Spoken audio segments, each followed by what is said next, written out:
Welcome back to Tipping Point. I'm your host, Kara McKinney. Now that the elites have packed it up from Davos, Switzerland, one man is standing out as having told them to shove it.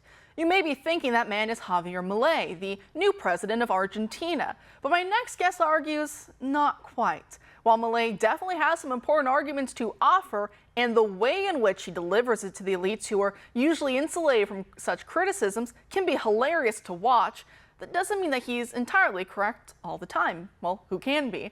Especially when it comes to his view on markets. Recall how last night with Mark Morano of Climate Depot that he explained how the climate agenda is being used to centralize all industries under monopolistic and oligarchic multinational corporations.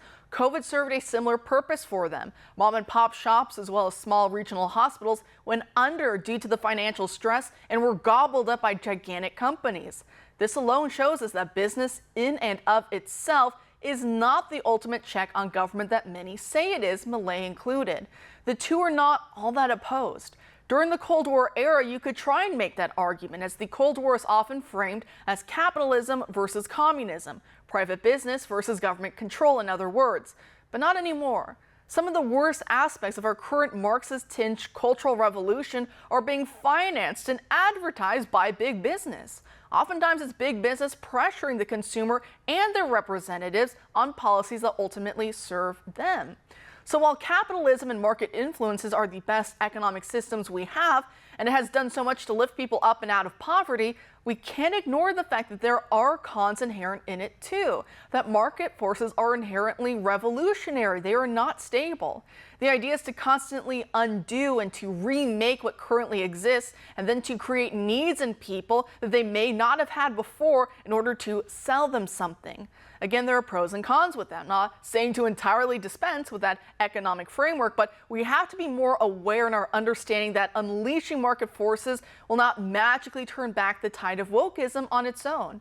That's why my next guest tonight wrote that it was actually the president of the Heritage Foundation, Kevin Roberts, who truly gave the middle finger to Davos. He writes, quote, Roberts rejected free trade dogmatism and praised former President Donald Trump's hardline trade policy on China, implying that fulfilling productive work is more important than maximizing consumption.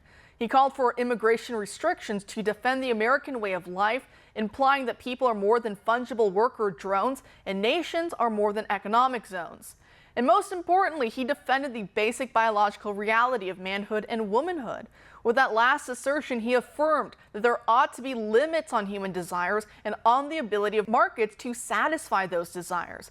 There is a type of flourishing proper to human beings that goes beyond the mere freedom to pursue one's life project. Freedom is an important part of that flourishing, but to treat freedom as the only human good is to make of it a false and infernal god, end quote.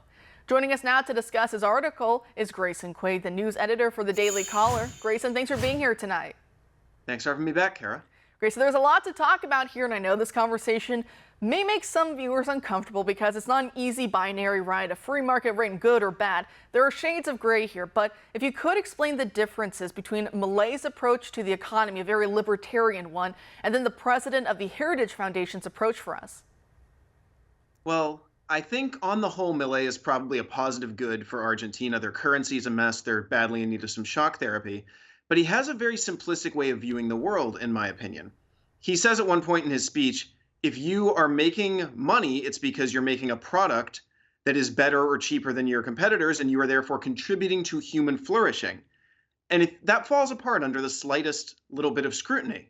I mean, if you think about it, a better product could be a better mousetrap, or it could be a better brand of heroin.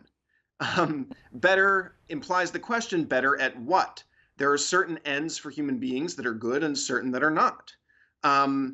So that's where I have an issue with Milei. I think that, like you said earlier, capitalism, unrestrained free markets are inherently a revolutionary force. They are about liberating humanity. They are inherently progressive. If you are a doctrinaire capitalist, you are a progressive.